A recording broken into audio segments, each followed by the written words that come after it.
কয়েকদিন পরেই আমি যাব আমার হোমটাউন বালুরঘাটে। আর আমার মাও আমার মতো গাছ খুব ভালোবাসে। তাই ভাবলাম যাওয়ার আগে যদি জবার কাটিং থেকে মায়ের জন্য চারা করে নিয়ে যাওয়া যায়।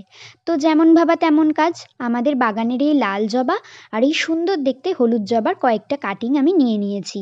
আর এই কাটিংগুলো বসানোর জন্য আমি এখানে 250 ml এর এই কাগজের কাপগুলো নিয়েছি।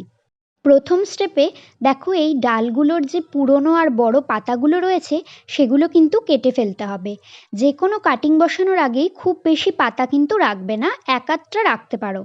আর এই কাটিংগুলো থেকে চারা করতে আমি আদৌ সফল হলাম কিনা সেই আপডেট আমি তোমাদের দেখাবো অন্য কোনো ভিডিওতে।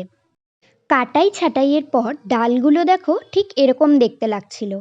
আর প্রত্যেকটি ডালের হাইটই কিন্তু ছিল এই 5 থেকে 6 আঙুলের মতো। ডালগুলোকে বসানোর জন্য এখানে আমি বাগানের মাটি ব্যবহার করছি, তোমরা চাইলে বালি বা কোকোপিটও ইউজ করতে পারো। এরপর মাটি দিয়ে আমি এই কাগজের কাপগুলোকে খুব ভালোভাবে ভরে নিয়েছি।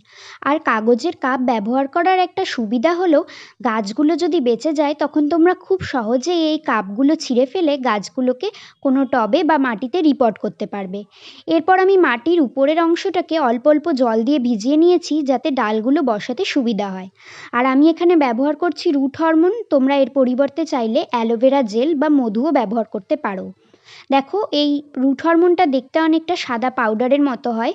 তোমরা ডালের যে অংশটাকে মাটিতে বসাবে সেটাকে আগে খুব ভালো করে এই পাউডারের মধ্যে ডিপ করে নেবে।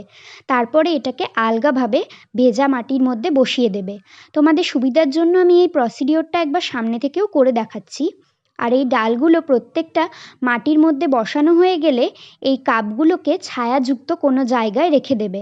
আর মাটিটা যেন সবসময় ভেজা থাকে সেদিকে কিন্তু খেয়াল রাখবে। আজকে আসি, টাটা।